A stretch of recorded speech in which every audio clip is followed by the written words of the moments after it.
Shalom, nama saya Maria Feninda Nale, kelas E semester 2 Prodi PAK. NIM 101-2022-0160.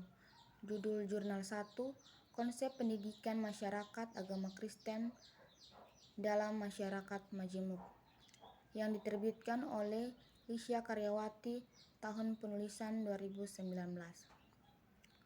Pendahuluan. Masyarakat Indonesia merupakan bangsa yang majemuk, dan orang Kristen hidup bergaul dengan kemajemukan tersebut. Sebuah masyarakat yang majemuk mengalami perubahan sosial yang terkadang sulit diantisipasi. Konsep dasar pembelajaran PAK dalam masyarakat majemuk. Menurut Undang-Undang Sistem Pendidikan Nasional Nomor 20 Tahun 2003 menyatakan bahwa pembelajaran adalah proses interaksi guru dengan murid dan sumber belajar pada suatu lingkungan belajar. Pembelajaran adalah proses atau cara guru menyampaikan bahan ajar agar tujuan dari pembelajaran dapat dicapai oleh murid. Menurut Budian, tahun 2011, pendidikan agama Kristen adalah usaha sadar gereja dalam mengajarkan murid dalam rangka pewarisan iman Kristen dengan segala kebenaran sebagaimana yang telah ditentukan oleh Alkitab, dan melatih mereka untuk hidup harmonis sesuai dengan iman Kristen supaya mereka dapat menjadi anggota gereja yang dewasa dan meyakini imannya dan menyatakannya dalam praktik kehidupan sehari-hari. Pembelajaran PAK merupakan sebuah pembelajaran yang menanamkan nilai-nilai spiritualitas sehingga hidup menyatakan kasih di tengah masyarakat. Susunan konsep PAK dalam masyarakat majemuk. Nainggolan berpendapat bahwa terdapat 3 prinsip utama dalam pendidikan agama Kristen, yaitu 1. Meningkatkan pengetahuan akan firman Allah. 2. Memampukan murid menyatakan keberadaan dirinya dalam hidup sehari-hari. 3.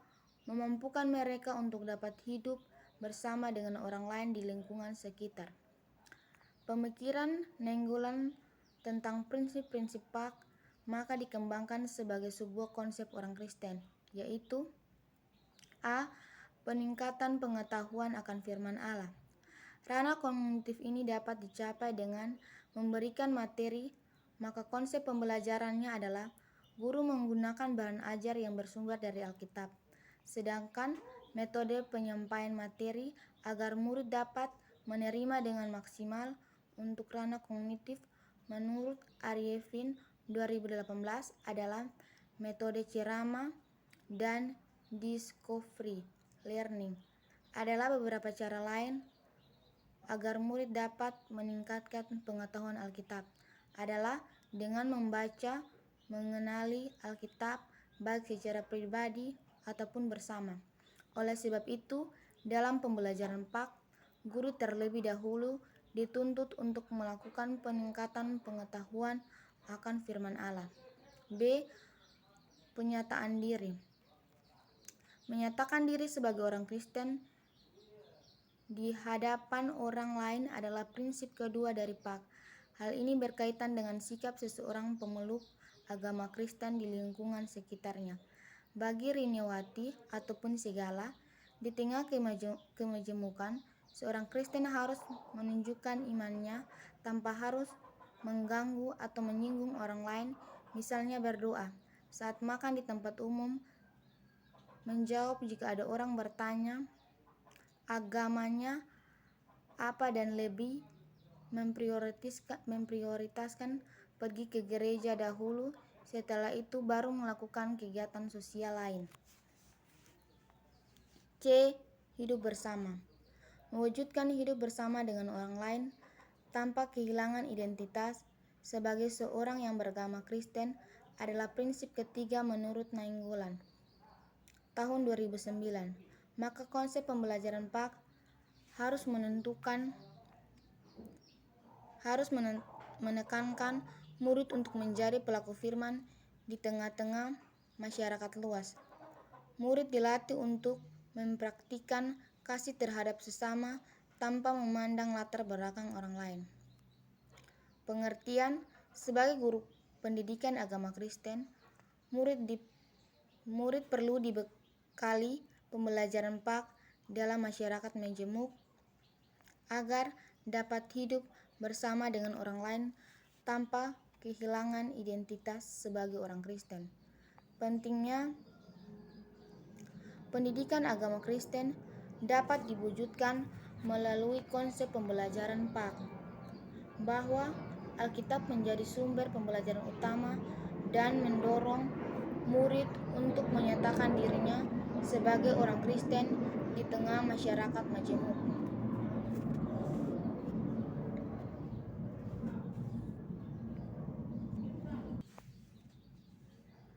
Judul Jurnal 2, Perspektif Teologis Etika Bisnis Kristen, yang diterbitkan oleh Dr. Malik Bambangan, tahun penulisan 2019.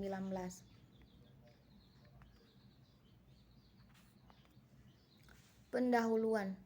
Berbicara tentang bisnis, atau lebih disederhanakan sebagai suatu usaha, tentu kita akan memandang dari beberapa sisi. Sisi pertama, orang akan bertanya bahwa bisnis itu baik.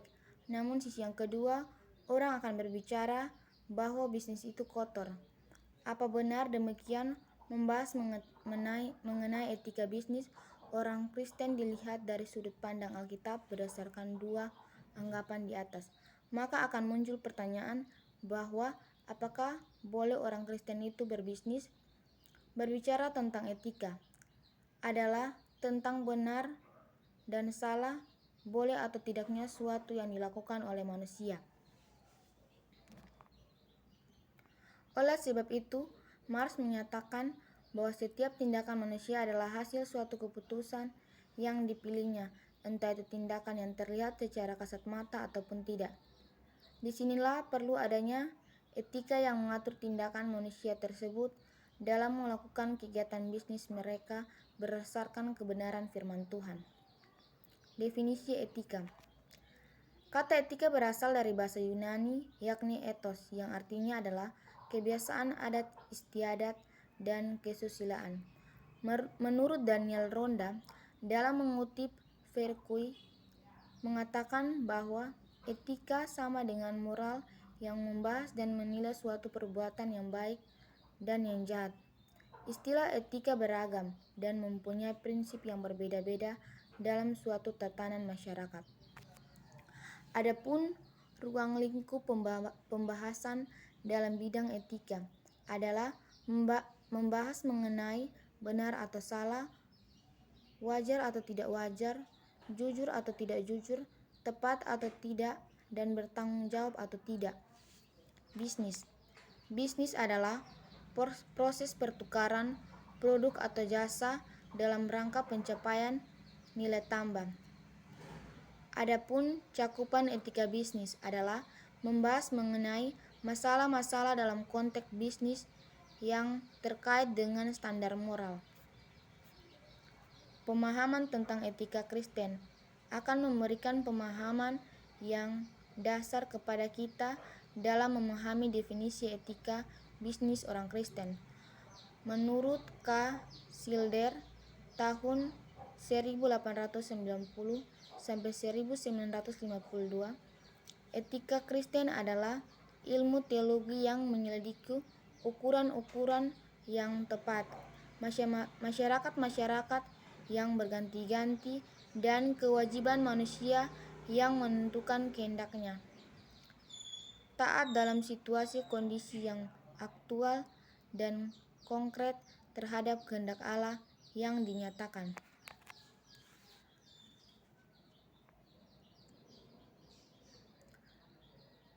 Perspektif teologi tentang etika bisnis.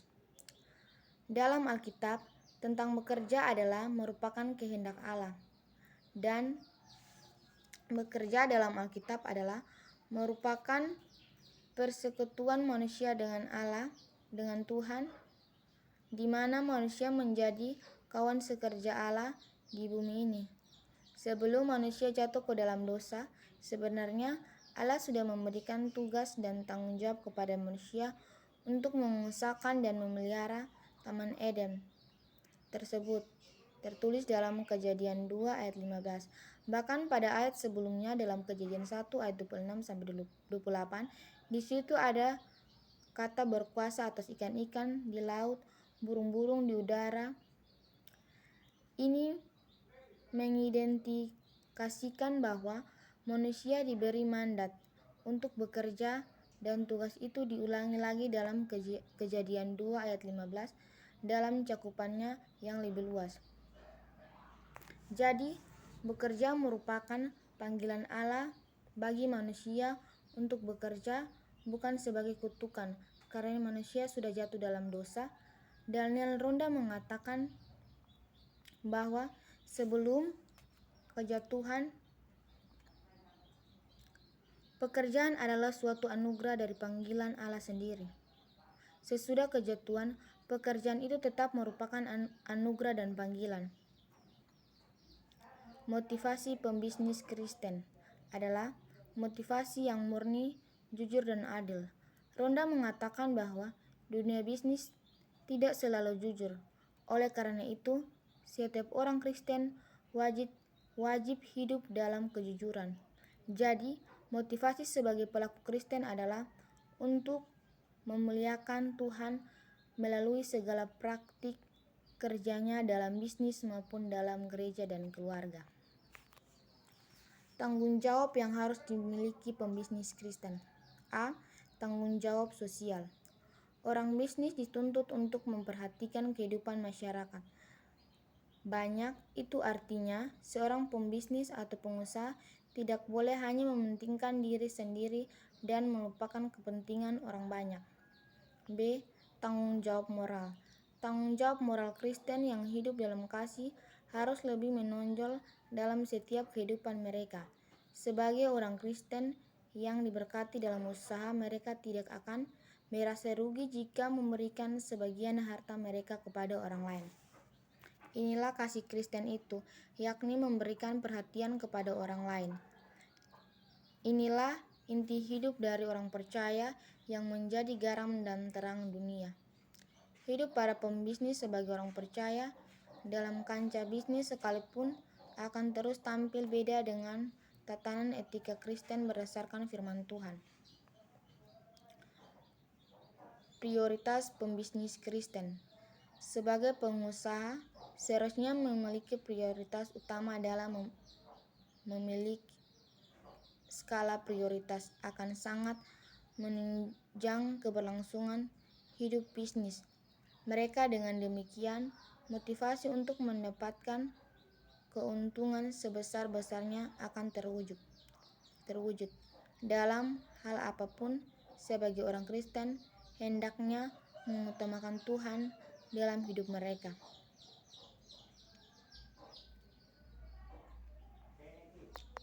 Pentingnya teologi.